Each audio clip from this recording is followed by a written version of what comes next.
Hola a todos. En esta oportunidad les voy a explicar la última parte del proceso contable, que consiste en la elaboración de los informes.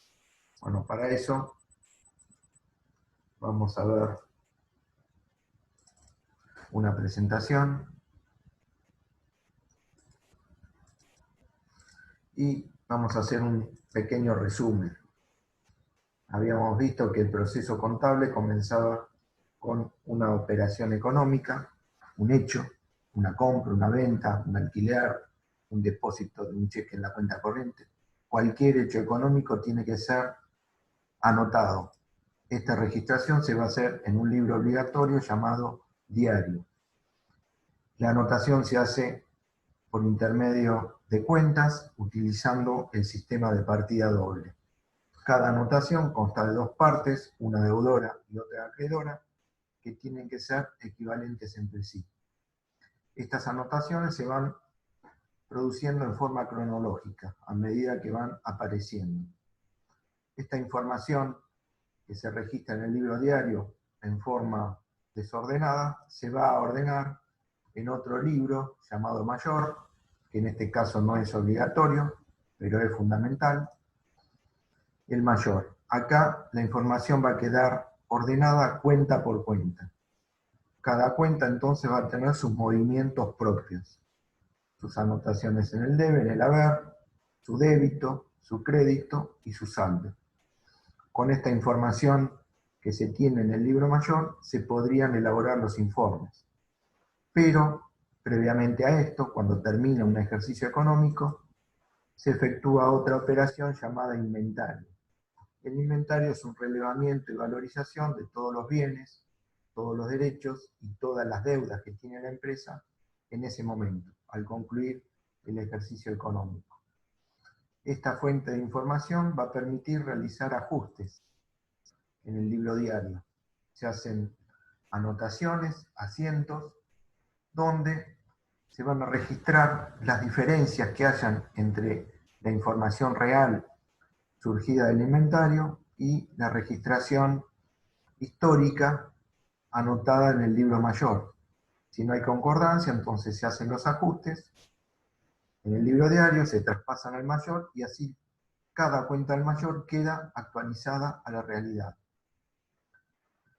Con esta información actualizada, entonces sí se pueden elaborar los informes contables, que van a mostrar el estado en que se va a encontrar una compañía.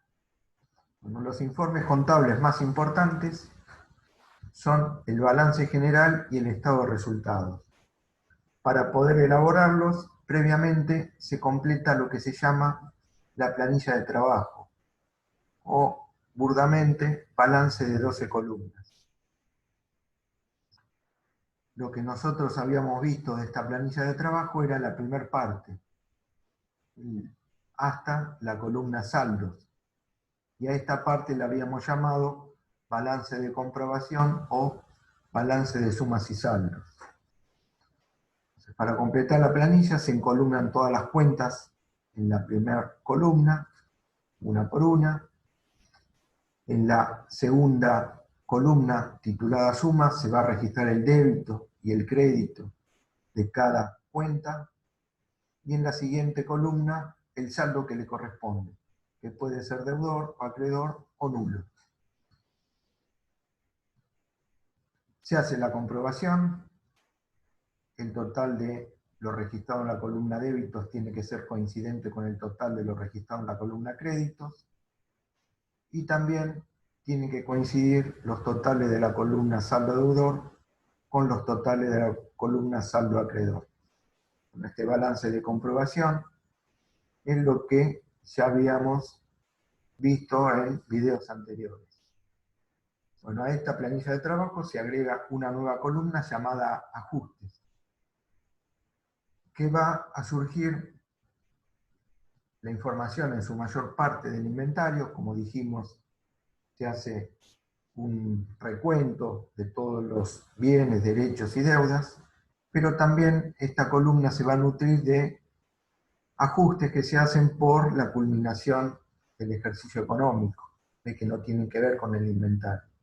Por ejemplo, ajustes por amortizaciones, hay que hacer actualizaciones de los bienes de uso, ajustes por previsiones, ajustes por actualizaciones de activos o de pasivos.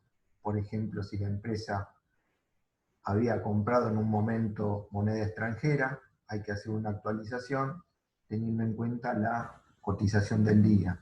Bueno, todos estos ajustes se van a registrar en el libro diario, se van a traspasar al mayor y se van a registrar en esta nueva columna que figura en la planilla de trabajo. En algunos casos las cuentas van a recibir anotaciones en el debe, en otros casos en el haber. Entonces, por ejemplo, si en la cuenta caja se anota un ajuste porque en el inventario se encontró que había más dinero, entonces va a recibir una anotación en el debe. Y así con cada cuenta. Si en el ajuste registra una anotación en el debe, se va a registrar en esta columna, y si registra una anotación en el haber, en la siguiente. Una vez que se registraron todos los ajustes, se va a hacer una nueva comprobación y se tiene que verificar que el total de lo anotado en la columna debe tiene que coincidir con el total de lo anotado en la columna haber. El paso siguiente es completar la columna saldos ajustados, que también consta de dos columnas. Saldos ajustados deudor, saldos ajustados acreedor. Aquellas cuentas que no modificaron su valor, es decir, no tuvieron ajustes, van a repetir el saldo que tenían previamente.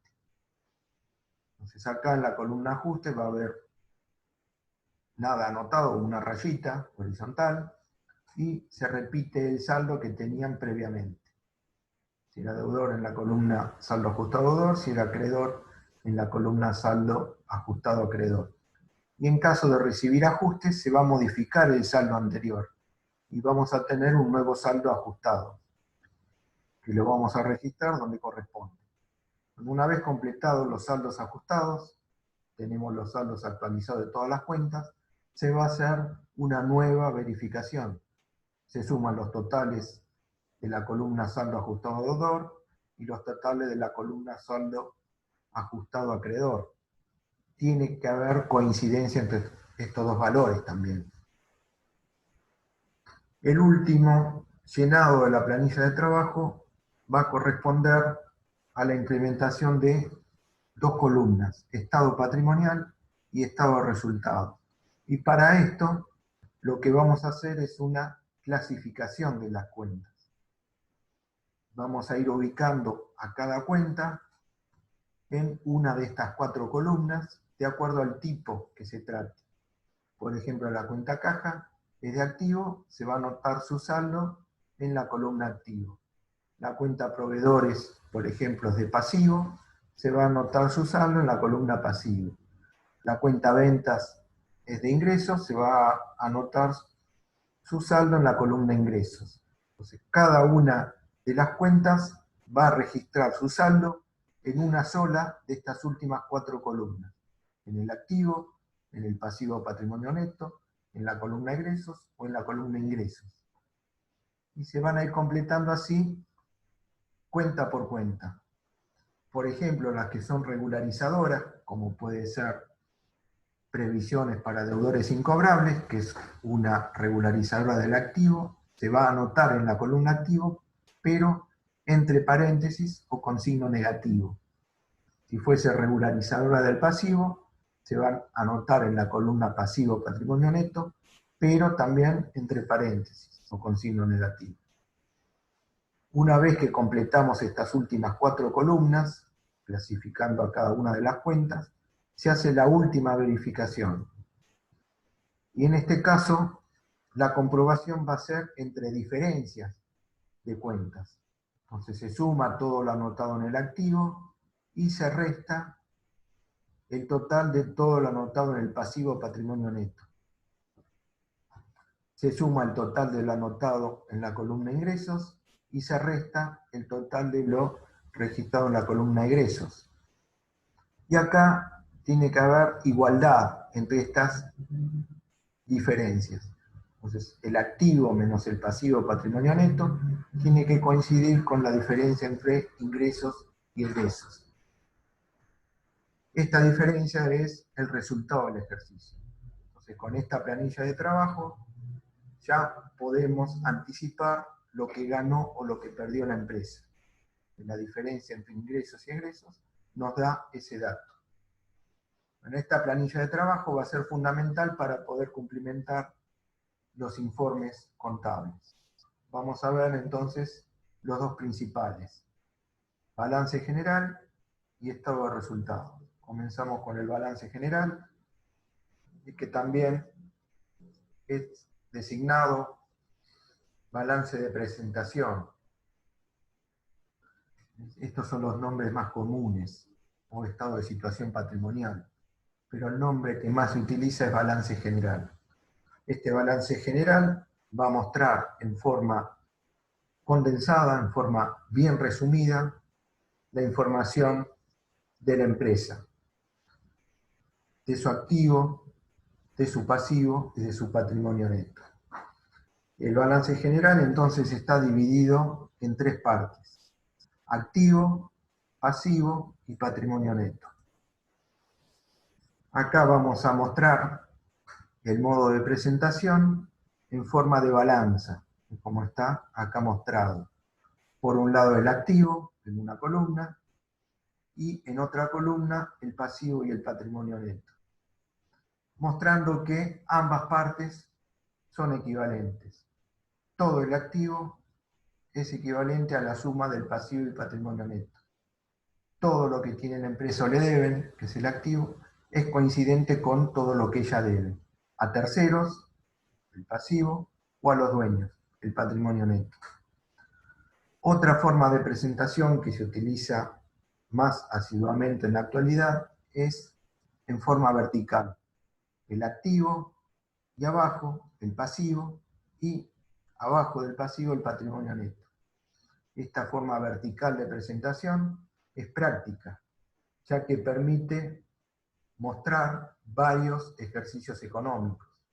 Entonces nosotros anotamos todo lo que va a ubicarse en el activo, en el pasivo y en el patrimonio neto, y en otras columnas lo que corresponde a cada ejercicio. Por ejemplo, al año 2015, al año 2016, al año 2017. Y así, en una misma hoja, se pueden comparar estos ejercicios. Esto se le exige a las empresas que cotizan en bolsa, presentarlo de esta manera, y el resto de las empresas copian este formato. De acá, por comodidad, lo pongo en forma de balanza, el activo por un lado, y a la derecha el pasivo y el patrimonio neto. Si no, presentarlo en forma vertical permitiría ver las cuentas o los rubros, que ya vamos a explicar, pero muy chiquito. Bueno, el activo entonces es la primera parte del balance general y muestra todo lo que tiene o le deben a la empresa. Este activo se va a presentar dividido en dos partes: el activo corriente y el activo no corriente, o activo fijo. El activo corriente también se suele llamar activo líquido o activo móvil, pero el nombre más utilizado es activo corriente. Y el activo fijo, o activo no corriente, o activo inmóvil, le sigue a la presentación al activo corriente. Bueno, dentro de cada una de estas partes, corriente y no corriente, vamos a tener paquetes de cuentas o rubros. Entonces los rubros son agrupaciones de cuentas que tienen características funcionales similares. Entonces, como les dije al principio, el balance general es una presentación compactada de información. Entonces, no vamos a encontrar acá cuentas, sino paquetes de cuentas, para poder comprimir la información. Bueno, los rubros que se presentan en el activo son 7. Caja y bancos, créditos, bienes de cambio, otros créditos, inversiones, bienes de uso, bienes intangibles. Cada uno de ellos va a involucrar cuentas que tienen características similares. El rubro caja y bancos representa el dinero efectivo o bienes similares. Las cuentas que integran este rubro son, entre otras, caja, cuentas corrientes bancarias, moneda extranjera, cheques de terceros. Entonces, para constituir el rubro, lo que hacemos es basarnos en la planilla de trabajo y buscar las cuentas que pertenecen a este rubro, buscar los saldos que tienen, se suman todos ellos y se constituye el saldo del rubro, que es lo que se va a registrar en el balance general. Este rubro caja y bancos es el que encabeza todos los balances generales, ya que es el rubro más líquido. Y la presentación de los rubros se hace de acuerdo a la liquidez. Más arriba se van a encontrar los más líquidos, aquellos que rápidamente se pueden transformar en dinero, y se van a ir sucediendo a medida que se dificulte esta posibilidad de transformarlos en efectivo. Otro rubro del activo es créditos. El rubro créditos representa derechos que adquiere la sociedad por ventas a plazos, es decir, vende sus servicios, sus productos, sus mercaderías, y los clientes les prometen pagar a futuro. Dentro de este rubro tenemos cuentas como deudores por ventas, documentos a cobrar, deudores morosos, IVA crédito fiscal, deudores en litigio, y tenemos cuentas que actualizan a este rubro, son regularizadoras, previsiones para deudores incobrables, intereses positivos a devengar. Y como en el caso anterior, entonces sumamos los saldos de todas las cuentas que integran el rubro, restamos las regularizadoras y vamos a tener el total del rubro créditos.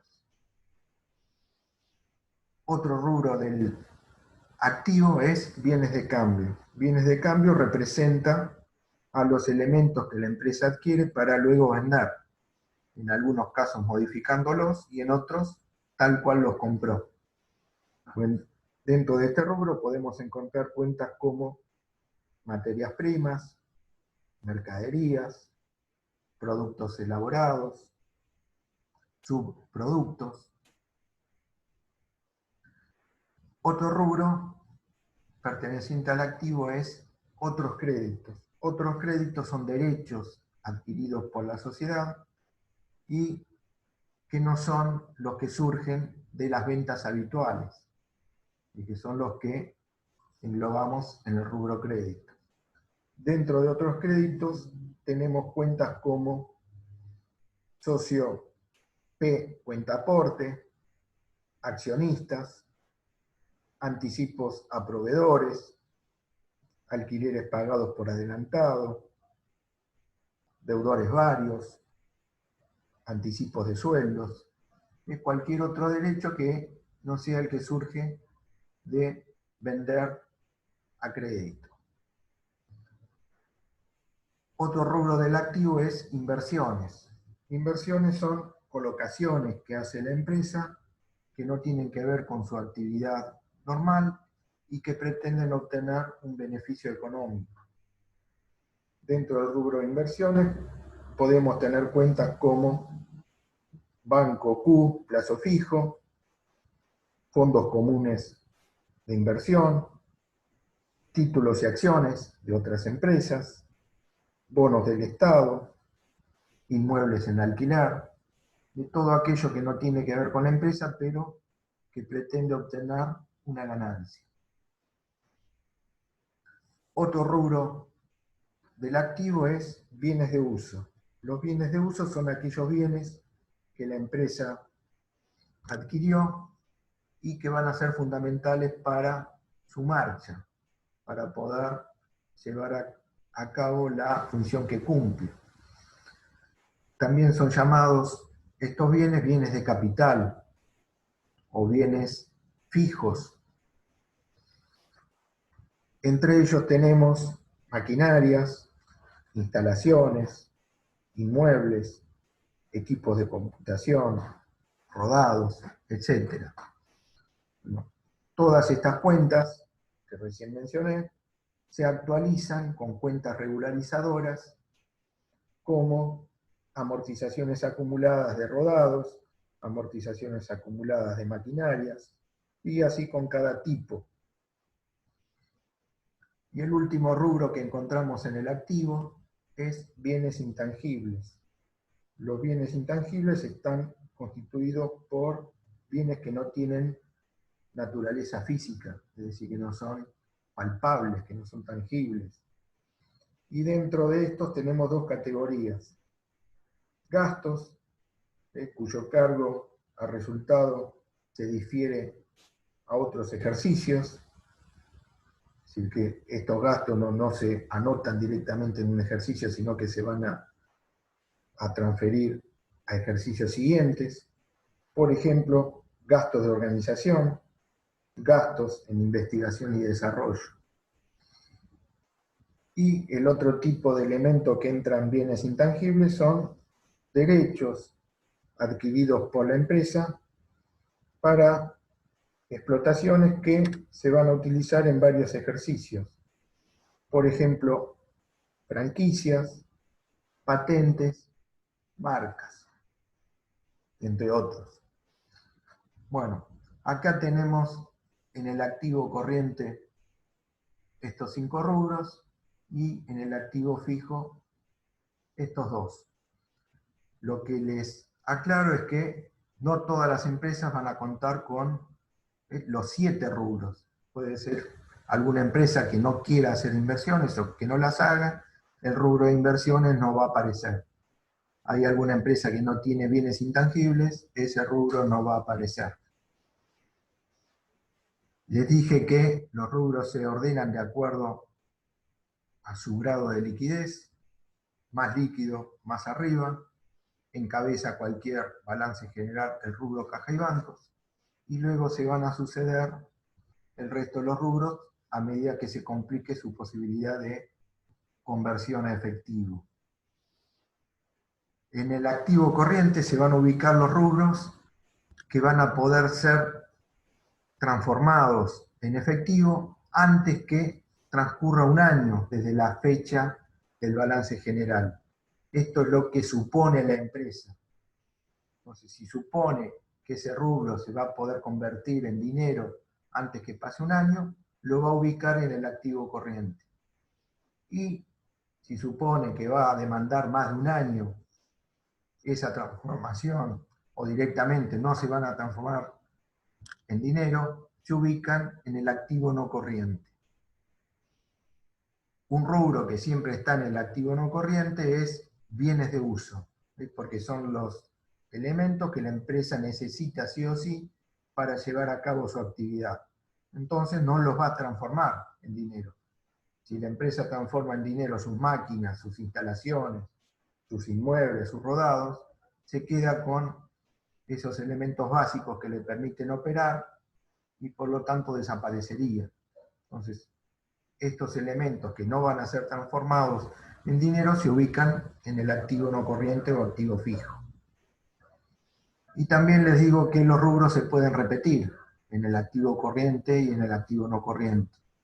Por ejemplo, si la empresa tiene inversiones que supone va a poder liquidar dentro del año, se van a ubicar en el activo corriente. Y si tiene inversiones que se van a liquidar más allá del año, también aparecería el rubro en activo no corriente. Bueno, los rubros del pasivo también los podemos ubicar en dos partes, en el pasivo corriente y en el pasivo no corriente. En el pasivo corriente van a ir las deudas con terceros que se van a pagar dentro del año, contando siempre desde la elaboración del balance general. Si las deudas exceden este plazo de pago de un año, se van a ubicar en el pasivo no corriente. En el pasivo tenemos dos tipos de rubros: las deudas y las previsiones. Las deudas son obligaciones ciertas, con un valor conocido, y que tienen una fecha también conocida de pago. En cambio, las previsiones son obligaciones, deudas autogeneradas, que tienen un valor estimativo y son de cumplimiento incierto. Se pueden producir o no. Las empresas generan estas obligaciones, estas previsiones, suponiendo que van a tener que afrontar un pago a futuro. Por ejemplo, previsiones para indemnizaciones. La empresa supone que el ejercicio siguiente va a tener que despedir personal, por lo tanto hace esta previsión. Porque puede ocurrir que en el momento en que tiene que hacer los despidos no cuente con dinero y se le va a complicar el pago. Entonces, para evitar esta situación inconveniente, lo que hace es generar la previsión. Al generar la previsión, se genera un gasto junto con la obligación, con la previsión. Este gasto se descuenta de las ganancias que tiene la empresa y por lo tanto, como se descuenta de las ganancias, no se reparte o no se podría repartir entre los dueños. Por lo tanto, la empresa va a contar con ese dinero para estas eventualidades futuras. Este es el sentido de las previsiones.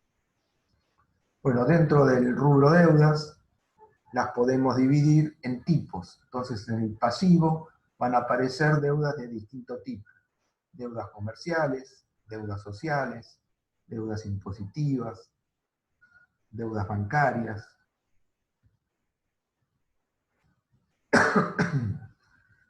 Entonces les decía que en el pasivo corriente van a ubicarse las deudas que se van a tener que pagar antes del año.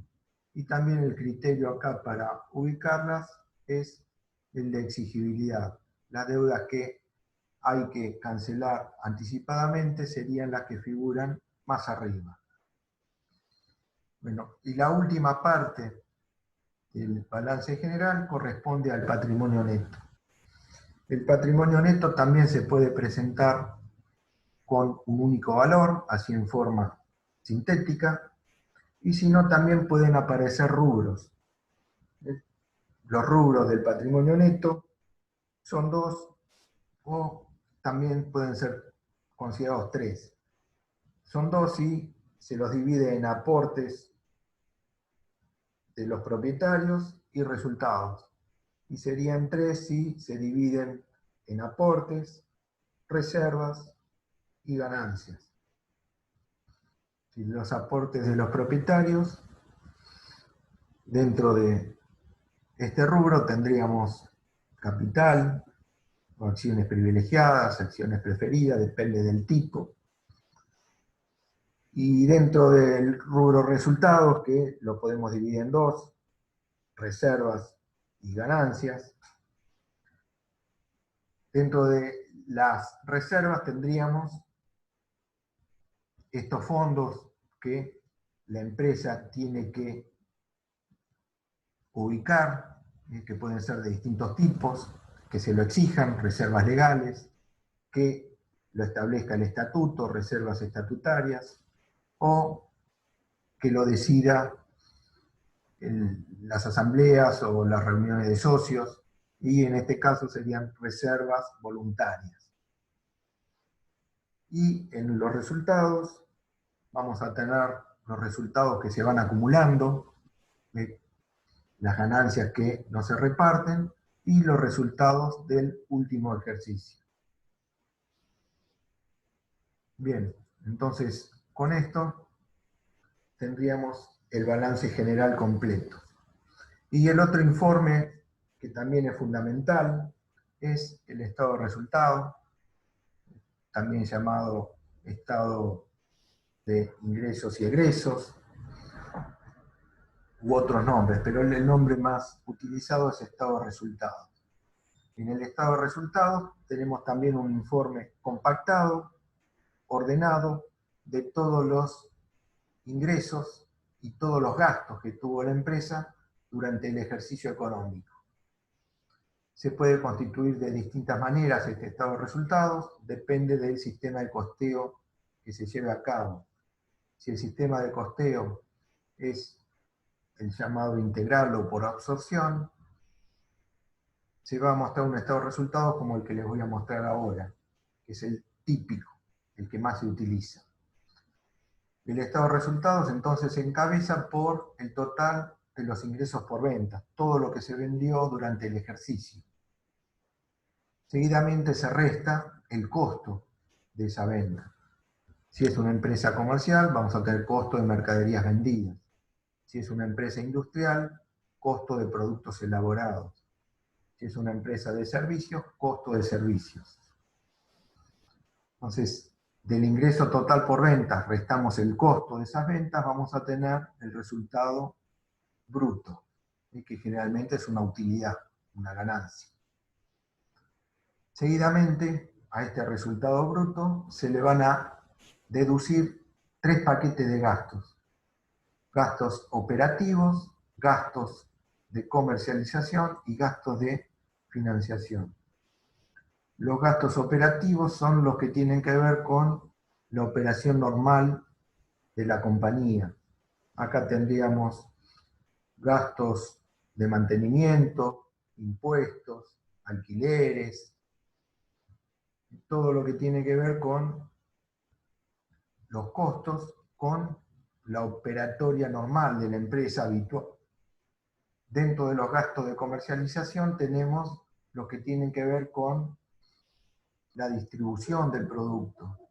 Acá tendríamos los sueldos de vendedores, fletes, peajes, publicidad, todo lo que tiene que ver con la ubicación de los productos. Y en los gastos de financiación, los gastos que tienen que ver con la utilización de dinero ajeno. Gastos por intereses, gastos bancarios. Bueno, restando la utilidad o resultado bruto, estos 3 paquetes de gastos, llegamos al resultado operativo. A este resultado operativo se le van a añadir ingresos extraordinarios y gastos extraordinarios. Ingresos extraordinarios son aquellos beneficios que tiene la empresa por operaciones que no son comunes. Por ejemplo, si la empresa tenía dólares y la cotización aumentó, va a tener una ganancia extra.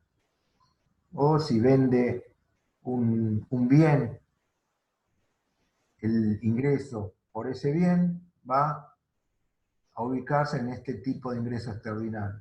Y los egresos extraordinarios también tienen el mismo significado. Gastos que no son comunes a la operatoria normal. Por ejemplo, los gastos que vienen de un robo. Bueno, si al resultado operativo le añadimos los ingresos extraordinarios y le restamos los egresos extraordinarios, llegamos al resultado antes de impuestos. Finalmente, restamos el impuesto a las ganancias y llegamos al resultado del ejercicio, o resultado neto. Este resultado del ejercicio, como les había mencionado, lo podemos anticipar en la planilla de trabajo. Entonces, la diferencia entre el total de la columna ingresos y el total de la columna egresos de la planilla de trabajo nos da este resultado. En este informe llegamos al mismo valor, pero en forma ordenada. Esta es la función del estado de resultados. Bueno, entonces terminamos acá y continuaremos con otro video.